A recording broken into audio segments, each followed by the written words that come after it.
ये कोई vision MD आए हुए हैं। हाँ जी, विज़न एमडी बताएँ क्या कहना चाहते हैं? जी, मैं ये कहना चाहता हूँ कि अभी आप जो इंस्क्रिप्शन पे बात कर रहे थे, वो हुँ, थोड़ा हुँ। लैंग्वेज का उसमें आप लैंग्वेज का नॉलेज दे रहे थे। बोल रहे थे कि इंडिया की कभी भी लैंग्वेज संस्कृत नहीं रही। कब ठीक है, रही मैं है इस चीज़ वैसे? को हाँ? कब रही है वैसे? मैं भी चलो उस चीज़ से एग्री करता हूँ आपकी, नहीं रही है। हुँ। लेकिन वो ये बहुत सारे हिस्टोरियंस इस चीज़ पे तो एग्री करते हैं ना कि ये एलीट की लैंग्वेज रही है, मतलब ज्ञानियों की लैंग्वेज रही है। भारत के जितने एलीट हैं, उसमें आती है संस्कृत उन लोगों को? अभी नहीं हुँ। आती है ना, लेकिन अभी तो उसका ज़रूरत भी नहीं है अच्छा ना। सुदामा को एक बार तो कह रहे हैं कि एलीट को आती है, फिर आप ये कहेंगे कि सुदामाओं को आती थी। हुँ। थोड़ा कॉमन सेंस भाई लगाइएगा, अभी एलीट कुछ क्लास मतलब कौन-सा भारत में एलीट क्लास कौन था? जो मतलब सवर्ण थे। सवर्ण कौन था? अब सवर्ण में कौन-कौन लोग आएँगे? ब्राह्मण आ जाते हैं, उसमें मेनली तो ब्राह्मण ही होते हैं। कितने ब्राह्मणों को संस्कृत आती है? अभी का मैं बात नहीं कर रहा हूँ भाई, अभी का नहीं बात मैं कर रहे कह हैं, रहा तो हूँ आप ये बता दो अंग्रेज़ आए थे तो ब्राह्मणों की लिटरेसी रेट कितनी थी? आप उस पे बात करेंगे क्या? आप लैंग्वेज पे बात तो कर रहे थे आप ना, वही मेरा तो उस आप पे तो आप वही लैंग्वेज की ही तो बात कर रहा हूँ ना, आप बोल रहे हो कि संस्कृत पर ज्ञान दे रहे थे, तो हम भी ज्ञान ले लेते हैं आपसे कि भारत में जब हुँ, अंग्रेज़ आए थे, तो कितने ब्राह्मणों को संस्कृत आती थी? क्योंकि लिटरेसी उनको और कोई तो लैंग्वेज आती नहीं थी, तो कम से कम संस्कृत तो आती होगी। ये तो कोई इसीलिए तो जातीय पूछ रहा हूँ कि उनकी मिनट लिटरेसी एक रेट कितनी थी? हुँ। 1 मिनट, ये कोई जातीय सेंसस पता है कि ब्राह्मणों को ये लिटरेसी रेट क्या है? बिल्कुल, काहे नहीं होगा? कास्ट जब में अंग्रेज़ बताओ इतना उसको कि पता लगा-लगा के लिटरेसी अंग्रेज़ी रेट लागू क्या है? किया, क्षेत्रीय लैंग्वेज जब लागू हाँ, किया, तो ये भी पता लगाया होगा कि भारत में लिटरेसी रेट कितनी थी। ये आपने डेटा नहीं चेक किया, ये तो आपको पता होना चाहिए। आप जब बता रहे हो कि संस्कृत भाषा हुँ, थी, अच्छा ब्राह्मणों की जनसंख्या कितनी है पूरे भारत में? हुँ? 3% 3% चलो 3% डेटा ले लें, तो महिला भी तो उसमें 50% महिला होंगी और महिलाओं के बारे में तो आपकी अप्रॉक्सिमेट किताबें खुद लिखती हैं कि जब हाँ, महिलाओं के बारे में आपकी किताबें खुद जो हैं संस्कृत की शिक्षा से वंचित रखी थी। महिलाओं को तो एजुकेशन ही नहीं था। ये तो एजुकेशन तो अंग्रेज़ों के समय अपाला में शुरू गार्गी हुआ तो कौन कितना बवाला हुआ। अपाला हैं? गार्गी कौन थी जो वेदांत शास्त्रार्थ अपाला करती गार्गी थी? अंग्रेज़ों के समय थी। नहीं, अंग्रेजों की हैं? समय की बात नहीं, आप ग्रंथ की बात कर कौन रहे हैं से ना कि समय की? कौन से समय है? मंगल ग्रह पे थी क्या वो? कौन से ग्रह पे थी? कौन से ग्रह में आप बात कर रहे हैं ओ वैसे? भाई अभी इसी बात तरह चल से रही है थी, अंग्रेज़ों के समय इसी में कि तरह महिलाओं की शिक्षा रेट क्या थी, आप चले गए फिर से पौराणिक कथा कहानियों में। मैं पूछ रहा हूँ कि जब महिलाओं की अंग्रेज़ आए शिक्षा थे तो आपकी कौन-सी अपाला और गार्गी कौन-सी थी वहाँ पे? कितने प्रतिशत थी अपाली और गार्गी? ये शब्द भी आपने जो वेदास में। गार्गी शब्द चुराया है, ये भी बुद्धिस्ट से चुराया है आपने। ये इंस्क्रिप्शन मिला अच्छा, है जो अच्छा। बुद्धा एक बुद्धिस्ट राजा है, उसकी माता का नाम है गार्गी। गार्गी भी नाम नहीं है, गागी नाम है। आपने ज़बरदस्ती उसको गार्गी बना रखा है। मेरी बहन का नाम ये मध्य प्रदेश गार्गी है में और पड़ोस तो ये में अगर आपके किसी का ऊपर है ना कि गार्गी आप नाम हो बना गया तो दोगे। उसका नाम कितना गया? इतिहास गवाह है। ये हुँ, कहाँ से फैक्चुअल है? गार्गी अगर किसी की माता का नाम था तो कोई और गार्गी नहीं हो सकता। शब्द होगा तब तो होगा ना, वो वर्ड होगा, अच्छा, वो शब्द होगा इतिहास में तब तो होगा ना, वो लैंग्वेज होगी तब तो होगा ना। है? अगर लैंग्वेज ही नहीं होगा तो कहाँ से वो नाम हो जाएगा? भारत के इतिहास में आज से 2100 साल पुराना इंस्क्रिप्शन मिला है। भाई 2100 डाइवर्ट नहीं साल, करिए, आप साढ़े वही 2100 उसी साल। इंस्ट्रक्शन पे जाते नहीं हैं। डाइवर्ट नहीं उस कर रहे हैं, हम इंस्ट्रक्शन फैक्ट के मेरा साथ बात मतलब करते हैं। हम सबूतों के साथ बात करने वाले हैं, समझ रहे हैं ना? आप हम सबूतों सबूतों के के साथ साथ बात बात करने करेंगे वाले तभी हैं। 1 मिनट रुकिए यहाँ पे। सबसे पहले तो आप ये बताइए कि आप गार्गी नाम किसी महिला का तब रखेंगे जब आपके पास वो लैंग्वेज होगी। ज़रा ये बता दीजिए मुझे कि आपके पास कब लैंग्वेज आई है संस्कृत? यही बता दीजिए, बताइए। अच्छा, संस्कृत लैंग्वेज बता कोई दीजिए। ऐसे पत्थरों पे नहीं उकेरी गई है, वो जो ब्राह्मी लिपि है ना, हुँ। उसी में पहले संस्कृत लिखी जाती रही है। तो ब्राह्मी लिपि में भी लिखेंगे तभी ना लिखेंगे जब भाषा होगी आपकी। तो भारत में भाषा तो थी, लिखा तो क्या है? ये देखें आपने लिखा तो है यहाँ पे। ये शुंगा के टाइम में भरहुत का स्तूप मिला। ये मिला तो है इंस्क्रिप्शन और इस इंस्क्रिप्शन में आपने क्या किया है, इसको अंग्रेज़ों के समय में संस्कृताइज़ कर दिया और नीचे लिख दिया यहाँ पे गार्गी पुत्रस्य। आपने इसको गार्गी लिख दिया संस्कृत में। एक्चुअल शब्द था यहाँ पे गागी जो कि प्राकृत भाषा में था, गार्गी कभी शब्द ही नहीं रहा है भारत में। और ये भी जो इंस्क्रिप्शन है वो एक बुद्धिस्ट राजा का है, एक बुद्धिस्ट राजा शुगन राजे रयो गागी पुतश विषदेवस यानी गागी का पुत्र था शुगन रजे जो कि एक बुद्धिस्ट राजा है। ये इंस्क्रिप्शन मैं दिखाता हूँ, ये नाम भी आपने कहाँ से लिया है? आप लोग किसकी बात कर रहे हो? एक बुद्धिस्ट की बात कर रहे हो। गागी जो नाम आप लेते हो वो बुद्धिस्ट महिला है। ये Bharhut Buddhist pillar inscription of the time of Shunga और ये कब का है यहाँ पे देखें कोत्सी पुतश ये भी नाम आया है कोत्सी पुतश और गागी पुतश आप लोग इन सारे नामों को बाद में हथिया लिए हो, संस्कृत में इसका थोड़ा-सा बदल देते हो, जैसे शतवाहन को आप लोग शालिवाहन लिखना शुरू कर दिए। सारे नाम आपने बिगाड़े। विक्रमादित्य को आपने विक्रमादित्य लिखा, अशोक को आपने अशोक लिखा। हर नाम तो आप बिगाड़ लिए हो और कहते हो अब हमारा हो गया। ये सारे नाम अच्छा, 1 जो मिनट सुनिए, एक्चुअल में आप यहाँ की सुंदर लैंग्वेज की बात कर थी, रहे हैं ना? इंस्क्रिप्शन मिल चुके हैं। इसके आप इंस्क्रिप्शन सुंग मिल चुके डायनेस्टी हैं, की बात ये भी नाम है। हुँ, सुने, आपका अगर आपको हाँ, स्पीच बताइए। देना है, ठीक, मैं आप ये कह रहा आप हूँ कि अपनी आप बात उस आप समय अपनी के बात रखिए ना, आप अपने सबूत रखिए ना, कि आपने कह दिया कि गार्गी और अपाला आपकी डिबेट करती थी, नाम तो आपने बुद्धिस्ट चुराया। ये भारत में सिर्फ़ बुद्धिस्ट ही औरतें पढ़ाई करती थीं, वो आपस में डिबेट वगैरह करती थीं, उनके बाकायदे वो मिल गए, महाविहार भी मिल गए वडनगर में। तो आप बुद्धिस्ट महिलाओं का नाम लेके ज़बरदस्ती अपने ब्राह्मण का क्यों दिखाते हैं? मैं इंस्क्रिप्शन तक दिखा दिया यहाँ पे कि ये नाम जो है गागी का आप लोगों ने ज़बरदस्ती यहाँ संस्कृत में गार्गी कर लिया है।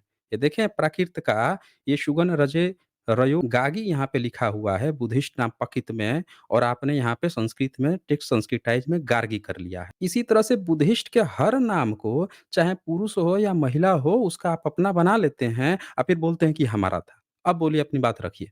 चलिए, अपनी आप बात रख लीजिए। आपके चैनल आपने का कंट्रोल आप नहीं, हेलो? नहीं आप बोलिए ना आप मैंने आपको दे दिया ना गेंद आपको दे दिया, आप बोलिए ना आप। वही बोल रहा हूँ, हमारी आप बात खत्म बोल हो रहे हो गई, आप कि बोलिए। आप प्रूफ मैं मेरे पास मोबाइल फ़ोन है, तो इस समय मैं मोबाइल फ़ोन पे आपको ना प्रूफ नहीं ना दिखा सकता हूँ ना, और आपके तो चैनल आप का ब कंट्रोल आपके पास रेफ़रेंस तो होता है, बता आप सकते हो। कुछ भी कर नहीं, सकते आप रेफ़रेंस तो हो। बता सकते हो ना। रेफ़रेंस तो बता ही सकते हो आप। आप हम ये जो बताइए रेफ़रेंस रेफ़रेंस दे रहे बताइए। हैं, ये कौन-सी बुक से हुँ, है? आप ये जो रेफ़रेंस दे रहे हैं, ये कौन-सी बुक से है? हुँ। बता दें मुझे ज़रा। आपको क्या लगता है कि बुक से आपका ये सारा चीज़ बदल जाएगा? अगर नहीं, नहीं, बुक आप का तो नाम जानने से जो इंस्क्रिप्शन है, उसकी जो डेटा है, ये सब बदल जाएगा। आपको क्या भाई लगता साहब है? नहीं, आपको हुँ, लगता है कि डेटा में जो लिखा गया है ना, वो गलत लिख हुँ, दिया गया हुँ। है, बस वो नहीं, बागी और गलत ये वो नहीं लिखा गया फलाना। है, गलत नहीं हुँ, लिखा गया है। मैं कह रहा हूँ कि ऊपर ओरिजिनल लिखा है और नीचे उसका संस्कृताइज़ लिखा है क्योंकि आपको कोई दूसरी भाषा आती नहीं थी।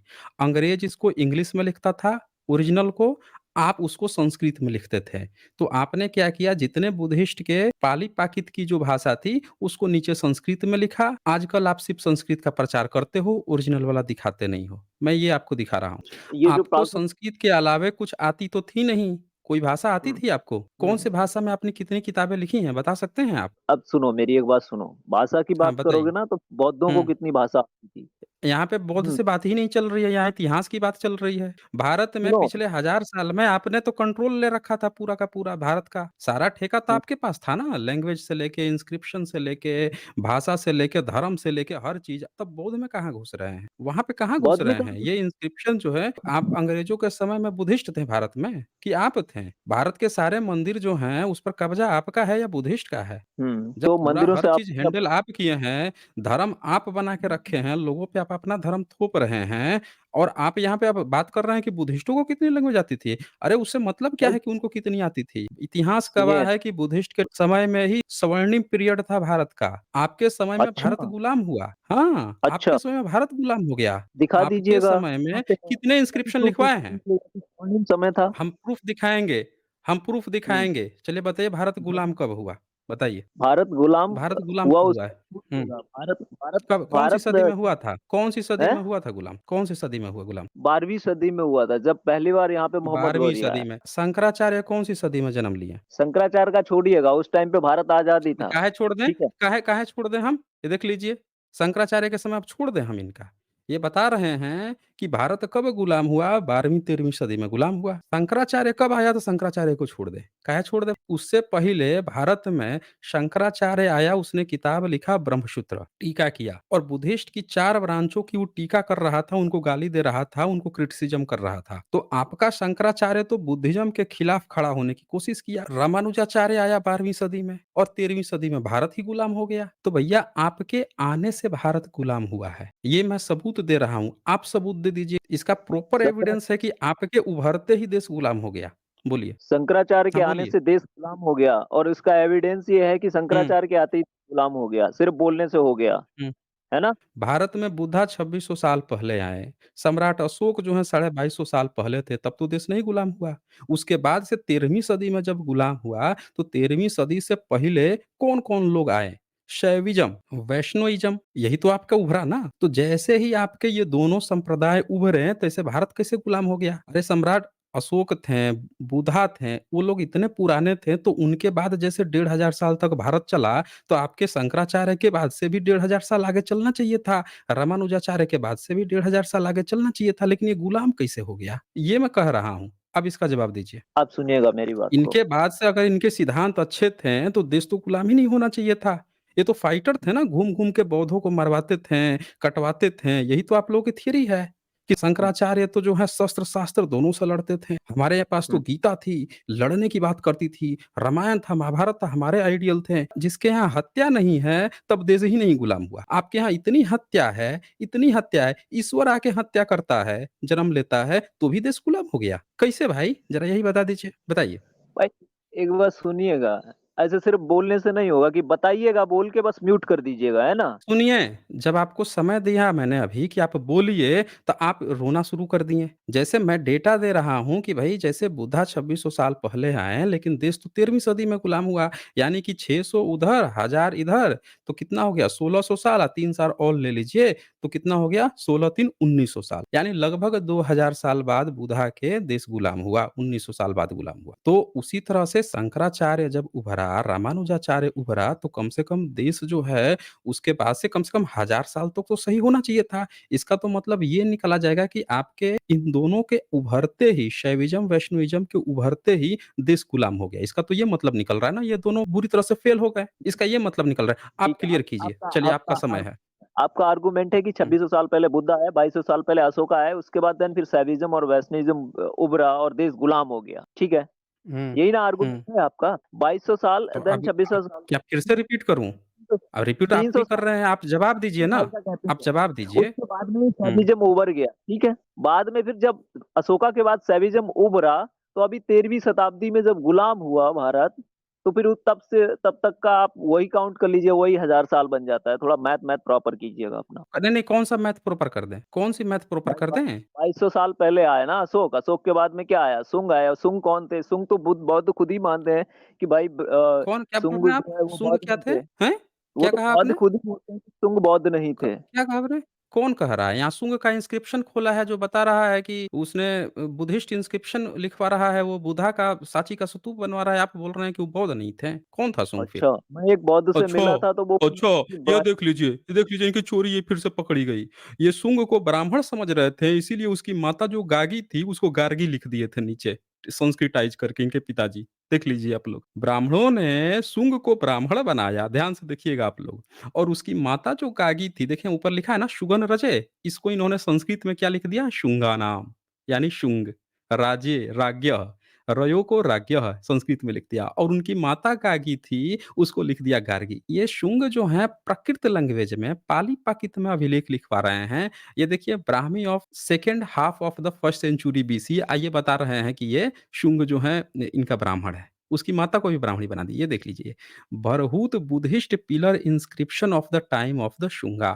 शुंगा जो है वो भरहूत स्तूप पर पिलर इंस्क्रिप्शन लिखवा रहे हैं, डोनेट कर रहे हैं, उन अपनी माता का नाम लिखवा रहे हैं और ये लोग पितृसत्तात्मक होते हैं, बुद्धिस्ट ही मातृसत्तात्मक होते हैं। माता का नाम लिखवा रहे हैं और ये जो है क्या बता रहे हैं, ये देखिए तोरण द्वार यहाँ पे शिला कर्मणान्तः धन भूतिना ये सारा लिख रहे हैं यहाँ पे कि उसका आगे का गेट होता है वो बनवा रहे हैं, ये सारी बातें लिख रहे हैं। आइए उनको ब्राह्मण बना दिए। भैया अगर वो ब्राह्मण होता तो आपके ब्राह्मण मंदिर बनवाता ना, वो बुद्धिस्ट के भरहूस स्तूप पे क्या कर रहा था? ये गलत इन्फॉर्मेशन मत दीजिए विजन एमडी। आप सही इन्फॉर्मेशन दीजिए कि आपका ब्रह्मनिज़्म आया कब? कैसे देश गुलाम सुनिएगा हो गया शैविज़्म, वैष्णविज़्म के आते ही? हाँ, बोलिए। आपको आपको सुनने की क्षमता है नहीं, आपको 1 मिनट भी सुनने की क्षमता है नहीं। आप गलत डेटा देंगे तो मैं क्रॉस कर दूँगा। आपने यहाँ गलत डेटा दिया शुंग को, तो मैंने तुरंत सबूत दिखा दिया। मैं सबूत पे बात करता हूँ ना, मामले को खींचता नहीं हूँ, सीधे सबूत निकाल देता हूँ मैं। तो आप अब बात कीजिए शुंग वाला पॉइंट आपका गलत हो चुका है। अब आगे बढ़िए, अब बताइए कि आपका कब ब्रह्मनिज़्म आया? ये ये जो म्यूट करते हो ना आप किसी न्यूट्रल चैनल पे आइए, मैं भी प्रॉपर सबूत के साथ ही बात देखें विज़न एमडी यहाँ पे आप सबूत नहीं दे पा रहे हैं तो आप भागने का बहाना खोज रहे हैं। यहाँ पे आपकी बात गलत हो गई जब आपने पुष्यमित्र शुंग को बाहर लाया। आप शैविज़्म, वैष्णविज़्म का जवाब नहीं दे रहे हैं, तो अब आप क्या कह रहे हैं कि यहाँ पे आप सबूत नहीं दे पा रहे हैं, तो कहीं और जाऊँगा तो वहाँ सबूत देंगे। अरे! के पास सबूत होता है ना, वो हर जगह सबूत दे देता है। आप यहाँ सबूत नहीं दे पा रहे हैं, प्लस यहाँ पे गलत भी तो साबित हो गए ना आप। तो अब आपने एक बहाना बनाया कि न्यूट्रल चैनल। भई देखें, मैंने आपको हमेशा ही कहा है कि आप सबूत दिखाइए, कम से कम रेफ़रेंस बताइए। जैसे आपने रेफ़रेंस गलत बताया, मैंने असली रेफ़रेंस खोल के दिखा दिया। तो आप कह रहे हैं कि अब न्यूट्रल, ये न्यूट्रल नहीं होता। यहाँ सारा खेल सबूत का है। आप सबूत देंगे, लोग आपकी बात को सही मानेंगे। जो सबूत देगा उसकी बात को सही माना जाएगा ना। तो यहाँ पुष्यमित्र पे आप गलत हो गए।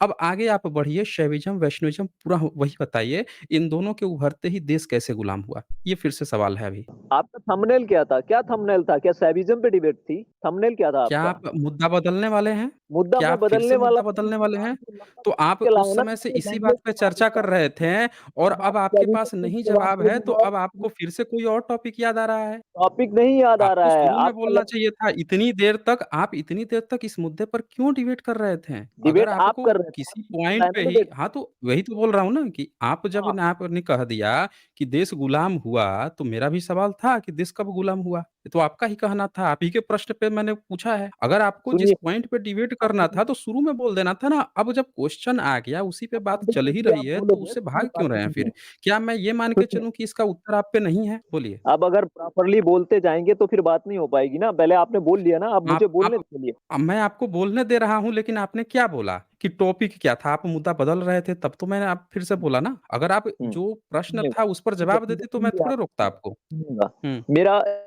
वामसेफ संगठन है ना, उनसे मेरी एक बार बात हुई थी फ़ोन पे।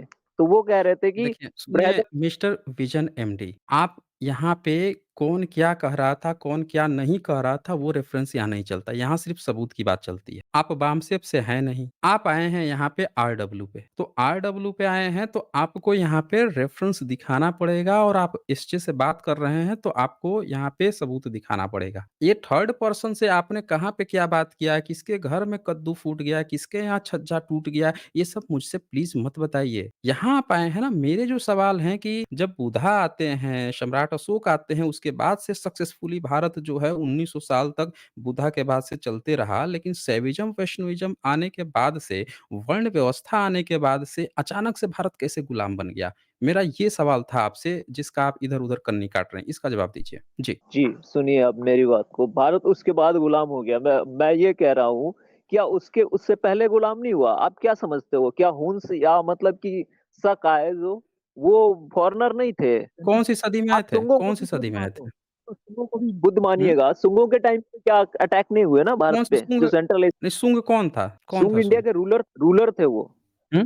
भारत में रूलर क्या थे। हुआ? उनकी प्रजाति कहाँ चली? कहाँ चली गई उनकी प्रजाति? प्रजाति का क्या हुँ? है? प्रजाति कोई प्रजाति हुई, कोई अलग से भी स्पेसीज़ तो थे नहीं, वो भी इंसान ही थे। उनकी प्रजाति यही है और कहाँ है? आपके कोई कोई सामने अलग यहाँ स्पीशीज़ पे थी क्या शुंग वो? का इंस्क्रिप्शन मैंने खोला है, जो भरहुत का स्तूप बनवा रहा है, उसका तोरण द्वार बनवा रहा है, जो बुद्धिस्ट है हुँ, खुद ही। तो भारत गुलाम कहाँ हुआ? अगर ये ईसा से पहली दूसरी सदी में था, इसकी मजाल थी कि जाके मध्य प्रदेश को गुलाम बना लेता। ये भारत का बंदा था, और इसका नाम शुगन था, शुगन रजे। आप लोगों ने जबरदस्ती इसको शुंग शुंग कहा है, और इसका सरनेम बना दिया शुंग। इस बंदे का नाम शुगन था, इसकी माता का नाम गागी था। आप लोगों ने ब्राह्मण बनाया, इसकी माता को अनुवाद गार्गी कह दिया, गार्गी को अपने विदुषी बना लिया। अरे वो बुद्धिस्ट था, तो उसकी माता भी बुद्धिस्ट रही होंगी। आप लोग जबरदस्ती किसी को बना देते हो ना कुछ भी। यहाँ पे इसके इंस्क्रिप्शन अवेलेबल है कि ये बुद्धिस्ट का तोरण द्वार बनवाया है। ये देख लीजिए ना, संस्कृत में लिखा है, ऊपर पाली पाकित में भी लिखा हुआ है। सब तो आपके सामने है। और ईसा से पहली दूसरी तो देश कहाँ गुलाम था? भारत में फाहियान आया 5वीं सदी में, चौथी 5वीं सदी में। क्या उसने कहा भारत गुलाम था उस समय? हूणों का आक्रमण उस समय तो हुआ तो था। ईसा के तो क्या उसने ईसा कहा के कि भारत पहली गुलाम सदी की था? बात पहले की बात 7वीं कर रहा हूँ। सदी में, हाँ, तो यही तो बोल रहा हूँ ना, 7वीं सदी में इत-सिंह आया भारत में, ह्वेन-सॉन्ग आया, उन्होंने तो नहीं बताया, वो तो घूम-घूम के पूरे भारत में घूम-घूम के गए। उन्होंने तो बुद्धिस्ट के संगीति भी कराई थी, राजा हर्षवर्धन, तब तो उन्होंने नहीं बताया पहले कि आप ये भारत पहले गुलाम तो आप था। ये आप कंफर्म बोल कर रहे हैं कि लीजिए ना, गुलाम हो पहले गया। आप ये कंफर्म आप करिए। बोल रहे हैं कि गुलाम हो गया। क्या बोल पहले रहे हैं आप आप? ये कंफर्म करना, जैसे कि आपकी आर्यन इन्वेजन थ्योरी को आप पहले ये कंफर्म कर लीजिए कि भारत में वैष्णव और देखिए, शैव आए कब, ठीक है, पहले आप ये कंफर्म कर नहीं, हमें लीजिएगा। कोई कन्फर्म ही नहीं करना है, मेरा तो एकदम क्लियर कांसेप्ट है, हमें पता है कि कौन कब आया है। मैं पूछ रहा हूँ आपसे कि जैसे ही शंकराचार्य बता आता है, दीजिए। रामानुजाचार्य आता है, उन दोनों की ब्रांच आती है, देश कैसे गुलाम हुआ? मेरा ये प्रश्न है। ठीक है, फिर आप बता हुँ। दीजिए कि वैष्णव और शैव कब आया भारत में, क्योंकि यहाँ हम लोगों का जो कॉन्सेप्ट है हमारे वो तो प्रश्न का ये है कि कहाँ ये कांसेप्ट है सदियों से आपका? था, सबूत सदियों दिखा से दीजिए, है। सबूत दिखा दीजिए, कौन-सा वैष्णव आपका कहाँ से आ गया है? ज़रा सबूत दिखा दीजिए हमें। उसके लिए आपको वेदास पढ़ने पड़ेंगे, पढ़ लो, उसमें क्या है। अच्छा, वेदाज में है आपका सबूत, हुँ? वेद पढ़िए, आप ये उपनिषद कहना चाह पढ़िए। रहे हैं कि वेद और उपनिषद में क्या चीज़ है आपका? विष्णु के बारे में दिया है? है। आप ये कहना चाह रहे हैं? विष्णु के बारे में दिया आप है, वेद के बारे आवाज में? क्लियर नहीं। आएँ, मेरी आवाज़ क्लियर नहीं आ रही है? नहीं। साथियों, मेरी आवाज़ क्लियर नहीं आ रही है क्या? एक बार कन्फर्म कीजिए। साथियों, क्या मेरी आवाज़ क्लियर नहीं आ रही है? एक बार ज़रा कन्फर्म कीजिए, ये बोल रहे हैं कि मेरी आवाज़ ही क्लियर नहीं आ रही है। भई एक बात बताइए, वेदा जो हम्म। है, जब हम्म। ब्राह्मण 3% था, जिसमें से 1.5% महिला थी, 1.5% ब्राह्मण था और उस 1.5% ब्राह्मण ने जब कभी वेदा लिखा नहीं, तो भारत में विष्णु यार कैसे भाई, बन कहाँ गया? पे ये कहाँ पे सेंसस हैं? कराए थे आप, किस सेंसस की बात कर रहे हैं, 1.5% यही तो महिलाएं थी यही और डेढ़, तब कहाँ बता पे दीजिए सेंसस ना हमें कराए? कितनी परसेंट महिलाएँ थीं? आप बता दीजिए, क्या 1/4 महिलाएँ थीं? ब्राह्मण नहीं नहीं, कितना था? मैं तो हम तो 50-50 लेके चलते हैं। ये तो आप ही ने डेटा दिया कि 3% है ब्राह्मण। अब आप बता दीजिए कि 1.5% नहीं है, 2% है या फिर आप ये बता दीजिए कि 1 ही परसेंट है या 0.5% है। ये आप ही बताएँगे ना। आपने बताया जब 3%, हमने एक मोटा आँकड़ा निकाल लिया 50-50 का कि 1.5% अगर ये महिलाएँ प्रेजेंट थीं। टाइम का डेटा है, तीन हुँ। परसेंट का है ना, ये गवर्नमेंट ऑफ इंडिया का डेटा है, ये हमारा डेटा नहीं है। आप तो थी की बात गवर्नमेंट कर रहे ऑफ हैं, तो मैं डेटा कह का रहा हूँ जब है तो 3% अब की आप बात बता दी भारत देश में जब ब्राह्मण को ही वेद आता था, तो वेद में कहाँ पे मंदिर मूर्ति पूजा लिखा है? कौन से वेद के क्या कौन बता से रहे मंत्र में लिखा हुआ है कि मूर्ति बनाना ब्रह्मा, विष्णु, महेश की, शिव की, राम की, कृष्ण की मूर्ति बनाना कहाँ लिखा है? राम और कृष्ण की हैं? कहाँ अच्छा, तो चर्चा है वेद में? और राम और कृष्ण बौद्ध की की चर्चा है कौन वेद से में? ग्रंथ में लिखा है, बौद्ध के कौन से ग्रंथ में ये लिखा है कि बुद्ध की। देखो साथियों, ये बुध पे पहुँच गए ये। ये बंदा डिबेट मुझसे कर रहा है, तुरंत बुध पे पहुँच गया। ये बंदा जो है मुझसे डिबेट कर रहे हैं, इन्होंने हम पर हिंदू धर्म थोपा है और मैं अपने उस धर्म की बात कर रहा हूँ जो इन्होंने मुझ पर थोपा है, जो पूरे भारतीयों पर थोप रखे हैं कि सब हिंदू हो, उस पे बात कर रहा हूँ तो तुरंत बुध याद आ रहे हैं। भाई एक बात हमें नहीं समझ में आती कि आप लोगों को यहाँ पे मैंने देखा पिछले 1 साल पहले तक इन लोगों की ये हालत थी कि बात-बात पे पाकिस्तान का नाम लेते थे, बात-बात पे इस्लाम पे क्यों नहीं बोलते? अब बात-बात पे बुद्ध का नाम लेते हैं। इतना बड़ा चेंज 1 साल के अंदर, आप लोगों ने महसूस किया है दोस्तों? पहले ये लोग हमेशा आके पाकिस्तान, पाकिस्तान करते थे और अब पिछले 1 साल में इन लोगों का ऐसा ट्रेंड चेंज हुआ है कि हर बार आके अब सीधे बुद्ध, बुद्ध करते हैं। ये इन लोगों की हालत हो गई है। भाई एक बात बताइए आप मुझे, अभी तो आप बोल रहे थे कि पूरा भारत जो है यहाँ पे वैष्णोइज़्म था, शैविज़्म था, तो आप फिर बुद्ध की याद क्यों आ रही है? वैसे आपने 9वाँ अवतार क्यों बनाया? बुद्ध को करना है आपने यार, तो 9वाँ बता देना। 9वाँ अवतार क्यों बनाया आपने? म्यूट ही करना बुद्धा है, क्लियर बताना।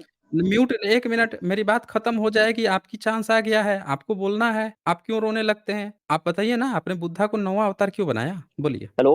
अब बोल रहा हूँ आप बताइए आप ना ये कि जो बुद्धा को दलील दे 9वाँ रहे अवतार हैं, क्यों बनाया आपने? सुनिए बात को, सुनिए, सुन लीजिएगा, हुँ, ठीक है। अब मैं सुन आप रहा ये हूँ, जो बताइए। दलील दे रहे हैं, हमारे पास पाकिस्तान की बात करते हैं, आप बुद्धा की बात करते हैं, क्योंकि मैं बुद्धिस्ट पूछ लोग होते हैं ना, मैं वो अपनी कोई अच्छी बात नहीं छोड़ बताते, वो दीजिए ना, दूसरों। मेरी जब आपसे बात हो रही है, आपने मुझे वेद थोपा है, आपने रामायण महाभारत मुझ पे थोपा है, मैं आपसे बात कर रहा हूँ सीधे-सीधे। आप क्यों ज़बरदस्ती किसी दूसरे की बात कर रहे हैं?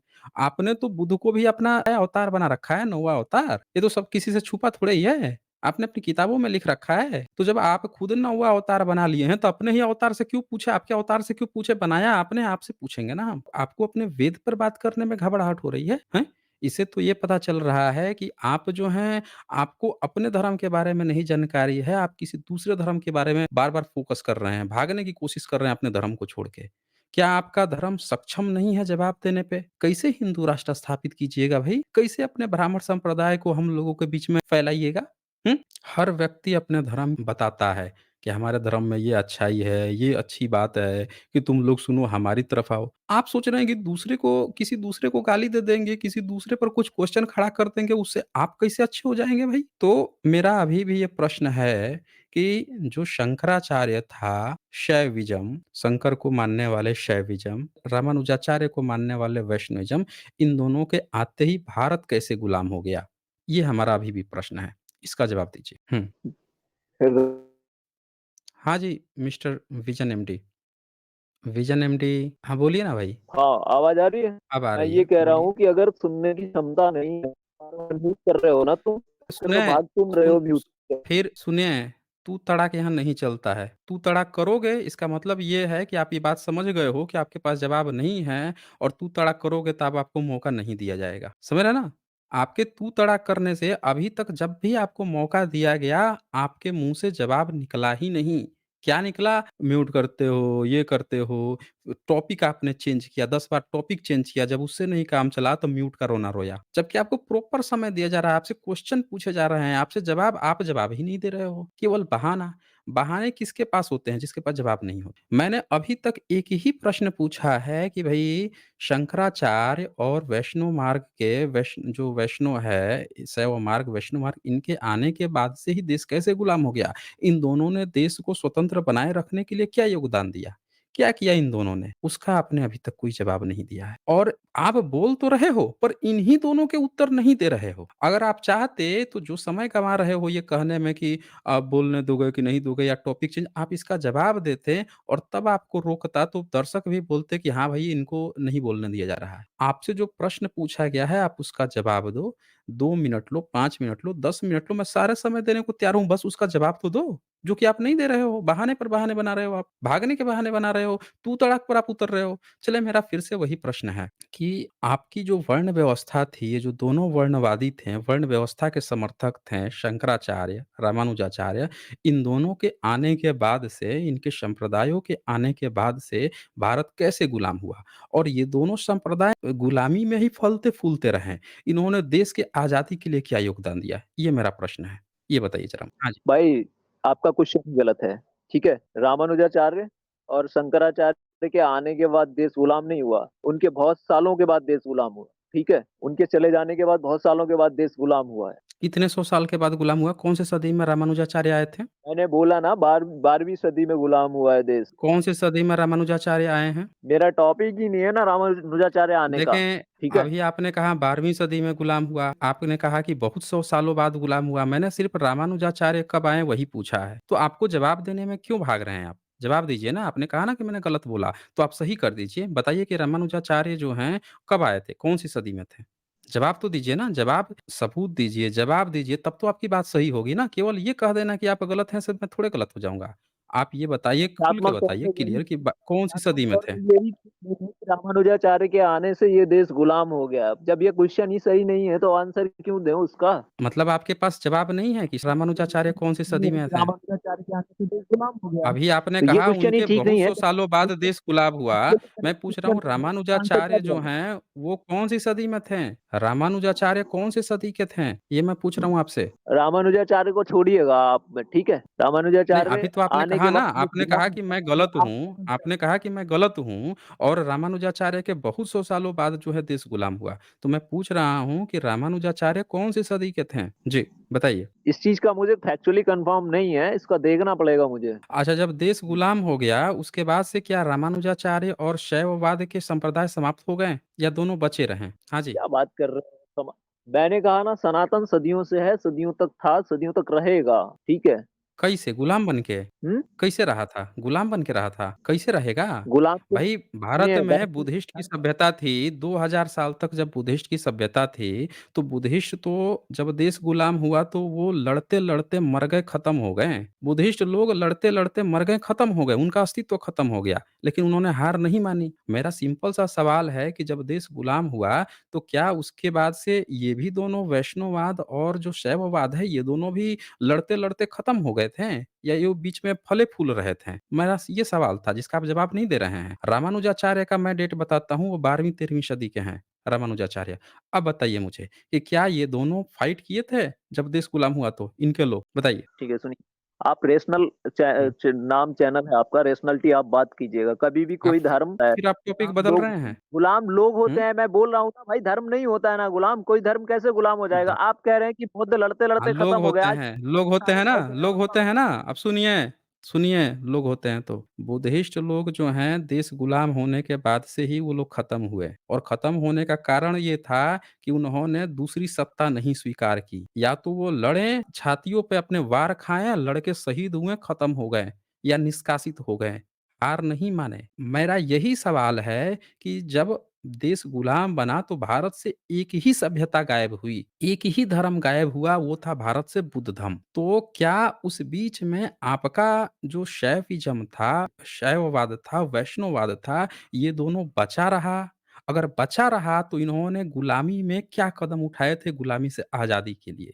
या इन्होंने कोई डील कर ली थी कि हम भी बचे रहेंगे, तुम शासन करो और तुम्हारे अंडर में हम फलते-फूलते रहेंगे? मेरा ये प्रश्न है जिसका आप जवाब नहीं दे रहे हैं।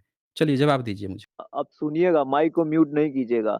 आपने कहा कोई म्यूट कि नहीं बुद्ध कर रहा, मैं अपने सवाल ही सिर्फ़ पूछ रहा हूँ। सिर्फ़ सवाल पूछ रहा हूँ, आपसे जवाब माँग रहा हूँ मैं। हाँ, बोलिए। सुनिए ना, बात-बात पे आप बोलते हैं। आप कह रहे हैं अरे बुद्ध भाई, लड़ते-लड़ते सवाल खत्म पूछने हो के गए। लिए आपको 1 मिनट ही तो रोका मैंने। फिर सवाल पूछ लिया, जवाब आपको देना है जो आप दे नहीं रहे हैं। आप जवाब 10 दीजिए आप। जब मैं बोलूँगा आपको सिर्फ़ जितनी देर बोलूँगा, जो क्वेश्चन रहेगा, जब तक आप शांत नहीं रहिएगा तो पब्लिक मेरी क्वेश्चन कैसे सुनेगी? क्वेश्चन नहीं सुन पाएगी ना। उसके लिए आपको शांत रहना पड़ेगा। आप शांत हो नहीं रहे हैं, तो मुझे रोकना पड़ेगा। अपनी बात बोल लूँगा, फिर आपको दे दूँगा हैंडओवर कि अब आप बोलिए। तो मेरा फिर से वही सवाल है कि जब देश गुलाम हुआ, मुगल आए या तुर्क आए, अफ़गान आए, जितने भी विदेशी आए, तो भारत से सिर्फ़ और सिर्फ़ एक ही धर्म गायब हुआ था धम्म, वो था बुद्ध धम्म। यानी कि उन लोगों ने उनकी सत्ता नहीं स्वीकार की, लड़ते गए, निष्कासित हुए, बहिष्कृत हुए हैं, सीने पर तलवारें खाए, शहीद हो गए। भले ही उनका धर्म गायब हो गया, लेकिन उन्होंने सत्ता नहीं स्वीकार की। मेरा यही प्रश्न था कि जब वैष्णववाद और शैववाद था, इन दोनों ने उस दौरान गुलामी के दौरान कौन से क्या किया था? आज़ादी के लिए क्या ये भी बहिष्कृत हुए हैं? क्या ये भी निष्कासित हुए हैं? क्या इन्होंने या फिर ये फले-फूले कैसे? ये मेरा सवाल था या इन्होंने कोई डील कर ली थी उनसे जो राजा ने गुलाम किया था उससे? मेरा ये प्रश्न था, इसका आप वाजिब जवाब दीजिए। जी। अब सुनिए, अब म्यूट मत कीजिएगा। आपने जो जो भी बोला है मैं ठीक है, जैसे आप आपको मैं कह कर रहा हूँ कि आप इस्तेमाल नहीं जवाब करूँगा। दीजिए, तो आप रोने लग रहे हैं कि आपको म्यूट क कोई कर देगा। अरे कोई नहीं करेगा, आप जवाब दीजिए ना, कोई म्यूट नहीं करेगा, आप म्यूट नहीं जवाब कर रहे दीजिए। हो आप, म्यूट नहीं कर रहे अरे हो आप। कहाँ आपको म्यूट किया जा रहा है? कब म्यूट थे आप? कहाँ ज़रा बता दीजिए कब होता है? म्यूट थे? कब थे आप म्यूट? आप सुनिए ना, आप कह रहे आपकी हैं आवाज़ तो बुद्ध बिल्कुल आ लड़ते-लड़ते रही है। खत्म। आपका क्वेश्चन सुन लिया हाँ, है, क्वेश्चन रिपीट करने की ज़रूरत नहीं है। मैंने आपका हाँ, क्वेश्चन हाँ, सुन लिया है, फिर जवाब से आप दीजिए। सुन लो, हाँ, उसका जवाब जवाब दीजिए। दे रहा हूँ। जवाब दीजिए। हाँ, हाँ, अब जवाब बोलना दीजिए। बंद करिएगा। आप कह रहे हैं हाँ, कि जवाब बौद्ध दीजिए ना आप। लड़ते-लड़ते सुनिएगा हुँ। तभी ना जवाब देंगे यार। आप म्यूट का रोना क्यों रोते हैं? क्योंकि जैसे ही मैं अपनी बात खत्म करके आपको कहता हूँ आप बोलिए, तो आप दूसरी बात बोलने लगते हैं। जैसे मैं अभी अपनी बात बोल रहा हूँ, अपनी बात खत्म कर लूँगा, आपको कहूँगा आप बोलिए, फिर आप रोना शुरू कर देंगे। आपको जब समय दिया जाता है बोलने के लिए तो आप जो जवाब होता है वो जवाब ना देके सारी बातें बोल लेते हैं आप। यही काम फिर से आप कर रहे हैं। चलिए मैं फिर से आपको समय देता हूँ, आप इसका जवाब दीजिए कि जब देश गुलाम हुआ तब वैष्णोइज़्म और शैविज़्म जो है कैसे फूलता-फलता रहा और बुद्ध धर्म ही क्यों गायब हुआ भारत से? और क्या उन्होंने लड़ाई के लिए क्या किया था? गुलामी से आज़ादी के लिए क्या किया था उनके लोगों ने? जवाब दीजिए। हुँ। हाँ, जब देश गुलाम हुआ, तो आप गुलाम कब से मानते हैं? मुझे इस चीज़ को और कन्फर्म कर दीजिए, फिर मैं जवाब देता हूँ। जब आपने बताया है 12वीं सदी हमने उसको मान लिया। ठीक है। 12वीं सदी में 12वीं सदी में जो भी राजा लीडिंग फ्रंट पे लड़ रहे थे, वो मेनली राजपूत थे, क्षत्रिय थे। तो आप किसी एक बौद्ध राजा का नाम बताइए जो बाहरी आक्रांताओं से लड़ रहा था। मतलब आप ये कहना चाहते हैं वही कि बात आप जब मैं देश में जब मुस्लिम जब आक्रमण किए थे, तो राजपूत राजा लड़ रहे थे। आप ये कहना चाहते हैं। तो भारत की बाकी जनता नहीं, नहीं लड़ रही थी? हुँ? जनता नहीं लड़ती थी युद्ध उस समय। कौन लड़ता था? राजा और उसकी फौज लड़ती थी। युद्ध करने के लिए ये बात खुद अटल बिहारी वाजपेयी ने मेंशन करी है कि जब बंगाल का नवाब और औरंगजेब वो सॉरी अंग्रेज लड़ रहे थे, तो जितने लोग युद्ध क्षेत्र में थे, उससे ज़्यादा लोग बाहर तमाशा देख रहे थे, जो आम पब्लिक थी। तो इससे राजपूतों की क्लियर होता संख्या है भारत में कितने कि प्रतिशत है? भारत में राजपूतों की संख्या कितने प्रतिशत है? राजपूत वहाँ पे लीडिंग फ्रंट पे थे ना भाई, फौज में कौन है इससे क्या मतलब है? मैं पूछ रहा हूँ भारत में राजपूतों की संख्या कितनी प्रतिशत है? ब्राह्मणों की तो आपने बता दी 3%, राजपूतों की कितनी है? ये बता दीजिए। तो टोटल सवर्ण 15% है ना। सवर्ण 15% है जिसमें से 5.5% शेख सैयद भी तो हैं, शेख भी तो हैं उसमें। आपकी तो 9.5% है ना, उसमें से बनिया भी शामिल हैं, उसमें से भूमिहार भी शामिल हैं। आपने तो सिर्फ़ राजपूत का नाम लिया, ब्राह्मण तो लड़ने जाते नहीं थे। तो राजपूत की कितनी संख्या बता दीजिए? चलिए सुनिए बात को। हुँ। राजपूत राजा की बोलिए। फौज में ऐसा तो नहीं था कि सिर्फ राजपूत लड़ने के लिए जाते थे, ठीक है? उसमें जो नहीं, आर्मी आपने तो अभी रिक्रूट होती कहा ना थी कि उसमें राजपूत आपको राजपूत लड़े थे। आपने तो कहा कि राजपूत लड़े थे। भाई एक फौज को लीड कौन कर रहा था? राजपूत ही कर रहे थे ना। कितने देश में राजपूतों के राज थे? ज़रा यही बता दीजिए। कितने देश में राजपूत लोग राजा थे? आप जितनी भी मॉडर्न भारत रियासत में देख लीजिए। इतने सारे राज्य थे भारत में, उसमें से कितने राज्यों में राजपूत राजा लोग थे? बता दीजिए। आप जितनी भी मॉडर्न रियासत देख लें, एक दो रियासतों को छोड़ दें, गोंडवाना वगैरह को। आप जितनी भी मॉडर्न हुँ, रियासत देखें और रियासत की हिस्ट्री देखें, पिछले 1200 साल 1300 साल पुरानी हिस्ट्री, उन सब की हिस्ट्री है। किसी की का भी हुँ, किसी सबकी इतिहासकार का हिस्ट्री भी है। उठा सकते हैं। बिल्कुल, बिल्कुल आप सही कहा चाहे आपने, सबकी हिस्ट्री है। मेरे इतिहासकार। पास सबकी हिस्ट्री है। हुँ, तो ये बताइए कि भारत में जब अगर उनकी संख्या राजपूतों की संख्या मान लेते हैं 2-3% होगी, 3% 4% भी मान लीजिए, तो हम्म, पूरे भारत में तो ख़ैर नहीं होगी, 2-3% होगी। तो ये हम्म, बताइए कि 2-3% से देश कैसे जीत जाता? ये बता दीजिए। अगर अच्छा, राजपूत लड़ेंगे तो 2-3% से कैसे जीते? ये वर्ण व्यवस्था कौन मानता था फिर? अच्छा, ये चलिए जो अब बात वर्ण को समझे। व्यवस्था था नहीं, नहीं, एक बात बताइए, यहाँ पे मैंने आपके उसी शंकर भाष्य जो शंकराचार्य है, उसका शंकर भाष्य ब्रह्मसूत्र का खोला है। नीचे यहाँ पे हम्म, लिखा हुआ है आपका वेद मंत्र, मतलब वेद मंत्र नहीं है, ब्रह्मसूत्र का ये श्लोक है। वेद श्रवण प्रतिषेधो क्या मतलब होता है, बता सकते हैं आप इसका? नहीं, मुझे संस्कृत नहीं आती। नहीं आती, इसका अनुवाद ऊपर लिखा हुआ है। इसका अनुवाद भी ऊपर लिखा है, आप पढ़ सकते हैं। पढ़ पा रहे हैं आप? शूद्रों जो आज की अनुसूचित जातियां, अनुसूचित कबीलों और पिछड़ी श्रेणियां हैं के विषय में शंकर के विचार इससे भी ज्यादा गए बीते हैं। अपने भाष्य में उन्होंने, सुनिएगा, अब ये किसका किसका वो है, अनुवाद किसका है, किसने किया इसका अनुवाद? इसका अनुवाद आपके ब्रह्मसूत्र शंकर भाष्य से एज़ इट इज़ उठाया गया है। इसीलिए तो बोला ना कि आप संस्कृत में पढ़ दीजिए, क्योंकि अनुवाद आपको मैं चाहता नहीं हूँ पढ़ाना। अनुवाद तो आपके ब्राह्मण ने ही किया है, लेकिन मैं आपको इसीलिए संस्कृत बोला कि आप संस्कृत ही पढ़िए और उसी का मतलब निकालिए। लिखा है वेद श्रवण प्रतिषेधो, यानी वेद सुनने पर प्रतिबंध। वेदाध्ययन प्रतिषेध ज्ञानानुष्ठाय न्योश्च प्रतिषेधः शूद्रस्य अस्मर्यते श्रवण प्रतिषेधे ध अस्तावतम अस्थास्य। यहाँ ये कह रहा है जो शूद्र है उसको वेद सुनने का प्रतिबंध, उसको बोलने का प्रतिबंध और उच्चारण सबका प्रतिबंध लगाया है। यहाँ पे ये भी कह रहा है कि अगर शूद्र ने वेद अगर सुन लिया तो उसको लाख पिघला के उसके कान में भर देना है। शूद्र चलता फिरता शमशान होता है, उसके समीप वेद नहीं पढ़ना चाहिए। वेद का उच्चारण करने पर शूद्र की जीभ काट देनी चाहिए। वेद को सुनकर कंठस्थ कर लेने पर उसका शरीर चीर देना चाहिए, शूद्र को ज्ञान नहीं देना चाहिए। तो आपका शंकर जो है, जो खुद लड़ने ब्राह्मण आपका नहीं गया, शूद्र को पढ़ने ही नहीं दिया, तो लड़ाई क्या खाक देगा? और आपके मनुस्मृति और पराशर स्मृति और तमाम स्मृतियाँ जो हैं, वैश्य को कहीं कि तुम व्यापार करो, तुमको भी लड़ने का हक नहीं, तो सिर्फ़ क्षत्रियों को, जिसमें आपने राजपूत का नाम लिया, उनके आप गर्दन कटवाते रहें। देश ऐसे आज़ाद होता है। आज फ़िलिस्तीन और इज़राइल में जब लड़ाई हो रहा है, वहाँ की महिलाएँ जो हैं, बच्चे जो हैं लड़ाई कर रहे हैं, देश बचाने के लिए। और आपके शंकराचार्य और ये जो रामानुचार्य जब उभरे थे, तब आपने महिलाएँ तो छोड़ दीजिए, आपने सारे मर्दों को लड़ने नहीं दिया। यही मैं उस समय से आपसे पूछ रहा था। सारे मर्दों को आपने नहीं लड़ने दिया, आपने वर्ण व्यवस्था भारत पे थोपी कि ये वर्ण जो है लड़ाई ही नहीं करेगा, ये पढ़ेगा नहीं, ये लड़ाई लड़ाई सिर्फ़ क्षत्रिय करेगा, क्षत्रिय कितना लड़ेगा भाई? उसके घर में भी तो बच्चे होते हैं, बूढ़े होते हैं, कुछ कमज़ोर क्षत्रिय भी होते हैं, कुछ अपाहिज होते हैं, कुछ ऐसे क्षत्रिय होंगे जिनको लड़ने में ही मन नहीं लगेगा, तो कैसे लड़ पाएँगे? आपकी वर्ण व्यवस्था आने से भारत गुलाम हुआ, जब आपने भारत के लोगों में वो बिखेर दिया, अनेकता बिखेर दी, तोड़ दिया आपने लोगों को, छाँट दिया पूरा, ये लड़ेगा नहीं, ये नहीं लड़ेगा। देश की 85% जनसंख्या 90, 95, 97% जनसंख्या को जब आप लड़ने ही नहीं दोगे, तो देश गुलाम नहीं होगा, ये कारण था। बुद्धिज़्म के समय में भारत इसलिए नहीं गुलाम हुआ, क्योंकि उनके यहाँ वर्ण व्यवस्था नहीं थी। राजा क्लियर रूप से बुद्ध को मानते थे, पर अपनी प्रजा की रक्षा करना भी अपना धर्म समझते थे। इसीलिए भारत बुद्धिज़्म के समय में पूरी दुनिया में जितने भी लोग थे, इतने हक शक आया, कुषाण आया, हूण आया, इतने खूंखार आके भारत में बुद्धिस्ट बन गए वो आके। भारत में इतने खूंखार लोग आके भारत में बुद्धिस्ट बन गए। सोचिए ये बुद्धिज़्म का प्रभाव था और आपने देश को ऐसे बाँटा, ऐसे टुकड़ों में बाँट दिया कि देश गुलाम हो गया, जिसका आप जवाब नहीं दे रहे। और तो और, आपके कारनामे क्या थे कि आप लोगों ने भविष्य पुराण, आप पूछ रहा था ना मैं कि आपके शैविज़्म और वैष्णविज़्म क्या कर रहे थे। अल्लाह उपनिषद तो लिखा ही लिखा, उन्होंने भविष्य पुराण में अकबर को अपना ब्राह्मण भाई बना दिया। जहाँ तक आप बात कर रहे थे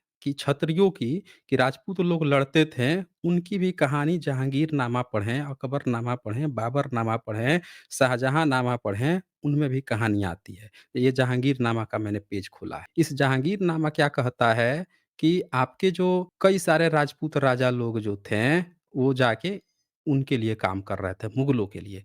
सलीम ने 12,000 मुहरे और 977 हाथी अकबर को भेंट किए। इसके नीचे जगन्नाथ राय, राम सिंह, माधव सिंह, राय दुर्गा, राय भोज, हाशम खां, कुरुबेग इफ्तिकार, राजा विक्रमजीत, मोटा राजा के बेटे सख्त सिंह और दलीप ख्वाजा हिसारी, राजा सालीवाहन, मिर्जा यूसुफ, ये सारे लोग जो हैं उसकी सेना में शामिल हो रहे थे। ये अलग-अलग रियासतें जो हैं इनके लिए काम कर रही थी। पूरा लिस्ट है जहांगीरनामा में। कौन-कौन से राजपूत राजा, कौन-कौन से राजा जो हैं इसके लिए काम किए हैं, जहांगीर के लिए, अकबर के लिए, पूरा का पूरा यहाँ पे डेटा यहाँ पे मेरे पास पड़ा हुआ है। कौन-कौन से इनसे शादी किया था। तो आप ये जो कह रहे थे ना कौन लड़ने वाला बुद्धिस्ट राजा था, जब तक भारत में बुद्धिज़्म था, भारत में जो विदेशी भी आया वो भी बुद्धिस्ट बन गया। लेकिन जैसे ही आपने यहाँ के इंसानों को वर्ण व्यवस्था में ईश्वर ने वर्ण बनाया है और उनको बाँट दिया, लड़ने ही नहीं दिया, जो काबिल योद्धा था, खेतों में आज कौन काम करता है? कौन दिन भर धूप में काम करता है? जो दिन भर धूप में काम कर सकता है, वही दिन भर लड़ाई भी कर सकता है। जो बैठ के दिन-रात ऐशो-आराम करता है, दिन-रात महलों में रानियों के साथ रहता है, वो मैदान पे लड़ेगा? या जो दिन-रात खटता है, दिन-रात धूप में खटता है, वो अच्छा दिन भर लड़ाई करके तोड़ देगा सामने वाले को, उसी को आपने लड़ने नहीं दिया। देश के गुलाम होने का ये कारण था। तो मिस्टर विजन एमडी जी आपको काफ़ी समय दिया मैंने, जो कि आप जवाब ही नहीं दे पा रहे थे। आप जवाब देते तब मैं आपको और समय देता। आप लोग अल्लाह उपनिषद लिख रहे थे। आप लोगों को इस बात का हिस्ट्री को सही ढंग से न तो आप पढ़ते हो, न जानते हो, न उसका आप कभी सोचते हो। मतलब अपने एक सोच का दायरा भी तो होता है कि भई वर्ण व्यवस्था जो है, ये कितना हानिकारक था हमारे लिए। आज भी आप वर्ण वर्ण चिल्ला रहे हो। हमारे भाई लोग जो हैं, कई लोगों को शौक चढ़ा हुआ है, जाके हम छतरी बन रहे हैं, छतरी बन रहे हैं, हम छतरी हैं। अरे भैया यही वर्ण व्यवस्था थी, जैसे हम इंसानों को, हम भारतीयों को आपस में बाँटा, अब वैसे ही देश गुलाम। और जितनी किताबें जिसमें जिसमें वर्ण व्यवस्था दी हुई है, यही असल दुश्मन है हमारे भारत की। आज हम आज़ाद देश हैं, तो बड़े खुश हो के आप चिल्ला रहे हो वर्ण व्यवस्था। अरे यही वर्ण व्यवस्था जैसे ही इन लोगों ने इंट्रोड्यूस की, देश गुलाम। ये कहानी थी। और प्रियंका जो हैं, ये लिखती हैं, sir ask him to show evidence, he is just claiming. हाँ जी, प्रियंका जी वही मैंने कहा। अब मैं बार-बार कहता हूँ कि जो एविडेंस दिखाएगा कम से कम रेफ़रेंस तो बता दे। नहीं, पहले कहेंगे टॉपिक बदलेंगे, टॉपिक से नहीं देखेंगे, नहीं ये मुद्दा ही नहीं बदल रहा, टॉपिक भाग नहीं रहा है, तब वो फिर वो दूसरा गेम खेलना शुरू कर देंगे कि अरे कोई म्यूट कर दिया, तो ये कर दिया, तो वो कर दिया, जबकि प्रॉपर टाइम दिया जा रहा है। आंसर दो, 10 बार, 20 बार सवाल दोहराया जा रहा है कि आंसर अब तो दे दे, नहीं दे रहे हैं।